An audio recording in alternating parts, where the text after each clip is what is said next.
Welcome to my home office, my electrical safety learning lab. I have posted on this several times, but I thought I'd do a more formal post, try and keep this short as well. But reducing its energy by increasing working distance using insulated hand tools for less than $250. And again, just to bear with me as I go through this. These are the Fluke Probe Extenders, and they will increase the working distance by 12 inches over the IEEE 1584 18-inch standard working distance for low voltage diagnostics or troubleshooting. Again, I've posted on this many times, but these extenders themselves, right now, actually, I looked recently online.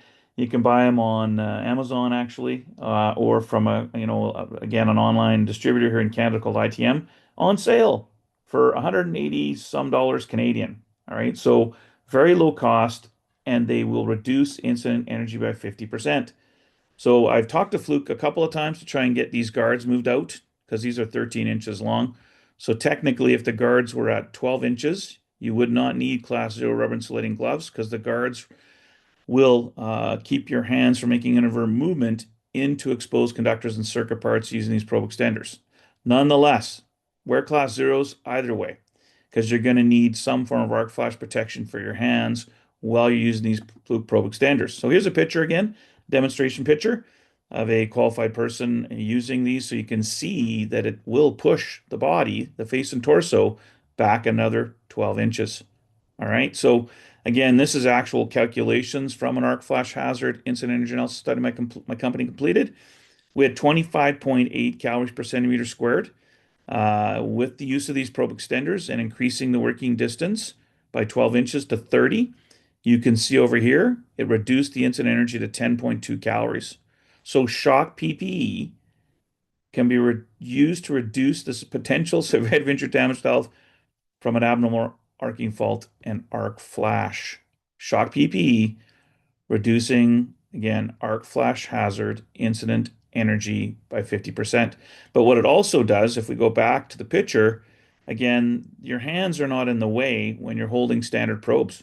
So I can see where I am working or the point of work. I can see that point of work more clearly, and my hands will not go into low voltage electrical equipment, reducing the likelihood of me actually moving a conductor that could come loose and create an abnormal arcing fault. So again, shock PP that reduces likelihood of an abnormal arcing fault and arc flash occurring. And if one still did, it reduces the incident energy by 50%. Now, something else from Cementex, based out of, again, Pennsylvania. Again, Jeff Russo, right? I've met him a decade ago, right? He was exhibiting at probably the ESW or the NETA Power Test Conference. So I've known them quite some time. It's a family-owned insulated hand tool manufacturing company, ASTM 1505. Really highly recommend that you get in touch with them. Very high quality, made in America. Again, what I did is I contacted Jeff and I said, I need an insulated hand tool probe. And so what he did is he took one of their screwdrivers and he made an insulated hand tool probe for me. Now, why would I want this? Well, here's another instance where if I have to go in, and traditionally in this low voltage motor starter, if the overload push button wasn't on the door, my hand would go in. I'd have to push this manually, which is what electricians did all the time.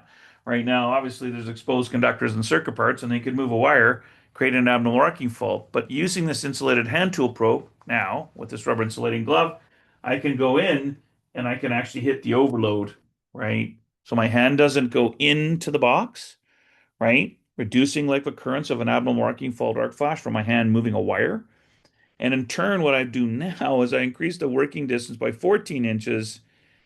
And then for a 32-inch working distance, right, it even reduced the incident energy slightly less, right, than when I used the Fluke Probe Extenders.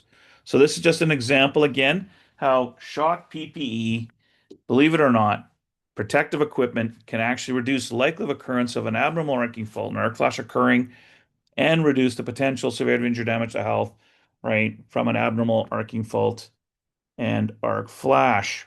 All right. So once again, another post from my office, my electrical safety learning lab. Again, I'm focusing on the electrical safety program documentation system that my company provides clients. In this case, right, related to the ESP Section 8, arc flash and shock PP tools and equipment, plus the hierarchy of risk controls and the work task based qualitative risk assessment, and how we can again reduce risk, both potential severity of injury, damage to health, and life occurrence for abnormal arc fault and arc flash with very low cost shock PP. Want to get some facts and good information? Please get in touch with me. Be safe.